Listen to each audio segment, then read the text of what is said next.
पड़ गए हैं कि लोगों का जीना मुश्किल हो गया है।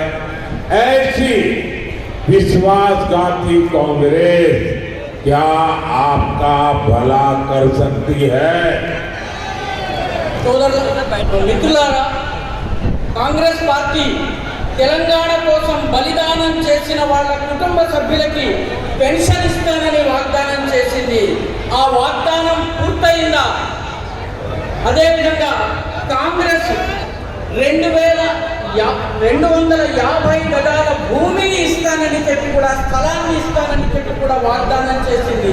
ఆ భూమి లభించిందా? కాంగ్రెస్ మహిళలకు నెలకు 2500 రూపాయలు ఇస్తానని వాగ్దానం చేసింది. ఇప్పటికీ మహిళలు ఆ 2500 రూపాయల కోసం ఎదురు చూస్తున్నారు. ఇక్కడ తెలంగాణలో విద్యుత్ కోతలు, పవర్ కట్స్ ఎంతగా పెరిగిపోయినాయంటే ప్రజలకు ఈ గంట గడవడం కష్టమైపోతుంది. ఇటువంటి నమ్మక ద్రోహి అయిన కాంగ్రెస్ మీకు ఎలాంటి మేలు చేయగలదు? ఒక్కసారి ఆలోచించండి. साथियों, जब से कांग्रेस आई है तेलंगाना का विकास ठप पड़ा है। सरकार का खजाना खाली हो गया है। जरा बताइए, ये पैसा कहाँ जा रहा है? तेलंगाना की जनता का पैसा डबल आर टैक्स के नाम पर लूटा जा रहा है। और यहाँ चर्चा है कि डबल आर टैक्स में एक हिस्सा पहले आर के लिए हैदराबाद जाता है, दूसरा हिस्सा दूसरे आर के लिए दिल्ली भेजा जाता है। మిత్రులారా, కాంగ్రెస్ ప్రభుత్వం అధికారంలోకి వచ్చినప్పటి నుంచి అభివృద్ధి పూర్తిగా ఆగిపోయింది. ప్రభుత్వం యొక్క ఖజానా పూర్తిగా ఖాళీ అయిపోయింది. మీరు చెప్పండి, ఈ డబ్బులన్నీ ఏమవుతున్నాయి? ఇక్కడ తెలంగాణలో చర్చ ఏమిటంటే double R tax, RR tax అనే పేరిట ప్రజలని దోపిడీ చేయడం జరుగుతోంది. ఈ RR tax, double R tax లోని మొదటి ఆర్ కోసము ఒక భాగం హైదరాబాద్కు వెళితే రెండవ ఆర్ కోసము ఢిల్లీకి వెళ్తోంది. कांग्रेस हो या इंडी एलायंस, ये जहां सत्ता में आए वो राज्य उनका एटीएम बन गया। अभी झारखंड से नोटों के पहाड़ निकले हैं, आपने देखा है ना। इसके पहले कांग्रेस के एक सांसद के यहां 300 करोड़ कैश निकला था।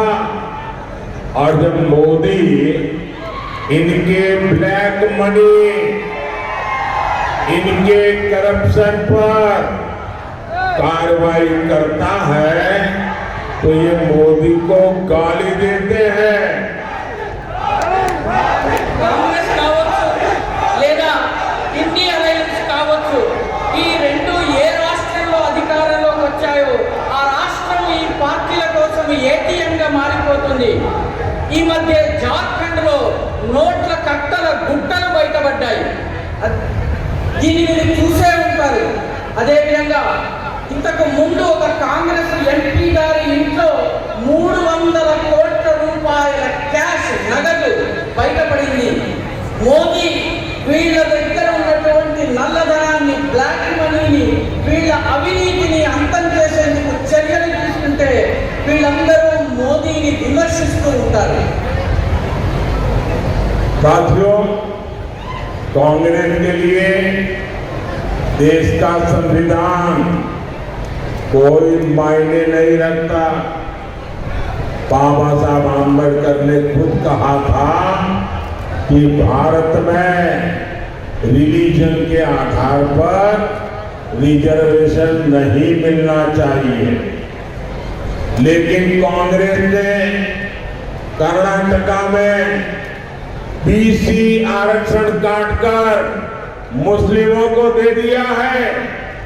यही कोशिश इन्होंने संयुक्त आंध्र प्रदेश में भी की थी, लेकिन तब हाईकोर्ट ने उस पर रोक लगा दी थी। ये बात कांग्रेस को खटक रही है, इसलिए ये कांग्रेस कानून बनाकर एससी, एसटी, ओबीसी इनका आरक्षण हटाकर अपने वोट बैंक मुसलमानों को देना चाहते हैं। जितना आरक्षण आज एससी, एसटी, ओबीसी को मिलता है वो खत्म करके इंडिया अलायंस पूरा का पूरा रिजर्वेशन मुसलमानों को देना चाहती है। मैं जरा आपसे पूछना चाहता हूं, क्या आप ये लूट होने देंगे या आपका आरक्षण लूट लेंगे? आप देखते रहेंगे? మిత్రులారా, కాంగ్రెస్ దృష్టిలో ఈ దేశపు రాజ్యాంగానికి ఎలాంటి విలువ లేదు.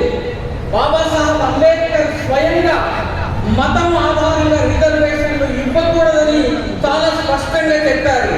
కానీ కాంగ్రెస్ కర్ణాటకలో వెనుకబడిన తరగతులు అంటే బీసీల రిజర్వేషన్లు కత్తిరించి ముస్లింలకు ఇచ్చింది. ఇదే ప్రయత్నం అవిభక్త ఆంధ్రప్రదేశ్ లో కూడా చేయడం జరిగింది. కానీ హైకోర్టు దీనిని నిలువరించింది, నిలిపివేసింది. దీన్ని కాంగ్రెస్ ప్రభుత్వం సహించలేకపోతోంది. అందుకే చట్టాన్ని చేసైనా సరే షెడ్యూల్డ్ కులాలు, షెడ్యూల్డ్ తరగతులు, ఓబీసీలకు సంబంధించిన రిజర్వేషన్లు తొలగించి తమ ఓటు బ్యాంక్ అయినటువంటి ముస్లింలకు ఇవ్వాలని అనుకుంటోంది. ఎంత రిజర్వేషన్ అయితే ఎస్సీ, ఎస్టీ, ఓబీసీలకు లభిస్తుందో దానిని పూర్తిగా నిలుపు చేయాలని చెప్పి ఇండియా అలయన్స్ మొత్తం దేశంలో ఉన్నటువంటి రిజర్వేషన్ అంతా కూడా ముస్లింలకు ఇవ్వాలని ప్రయత్నిస్తున్నది. మీరు ఇలా జరగనిస్తారా?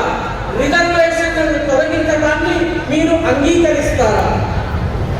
ये कांग्रेस वालों को पहचानो।